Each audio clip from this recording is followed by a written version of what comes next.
এক গ্রামে দুটি ষাঁড় থাকত, একজনের নাম ছিল বল্লু আর অন্যজনের নাম ছিল গনু। তারা একই খামারে বড় হয়েছিল এবং সবসময় একসাথে মাঠে চড়ে বেড়াত।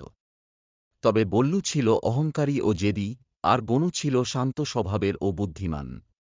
একদিন মাঠে চড়ে বেড়ানোর সময় বল্লু গনুকে বলল, দেখ, আমি তোমার চেয়ে অনেক শক্তিশালী। চল, দেখা যাক কে গাছটা আগে উপড়ে ফেলতে পারে। গনু শান্তভাবে বলল, শক্তি দিয়ে সবকিছু হয় না বন্ধু, কখনো কখনো বুদ্ধিও দরকার। কিন্তু বল্লু গা ঝাড়া দিয়ে চ্যালেঞ্জ গ্রহণ করল। সে পুরো জোরে গাছটিকে ঠেলা দিতে শুরু করল।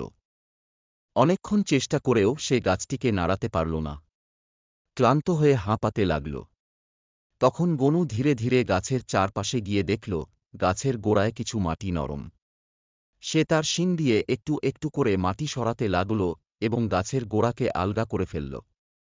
তারপর গাছটিকে ঠেলে সহজেই উপড়ে ফেলল।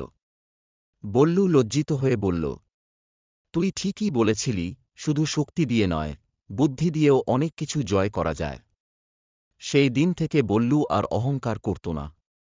তারা দুইজন ভালো বন্ধু হয়ে গেল আর একে অপরের শক্তি ও বুদ্ধিকে সম্মান করতে শিখল।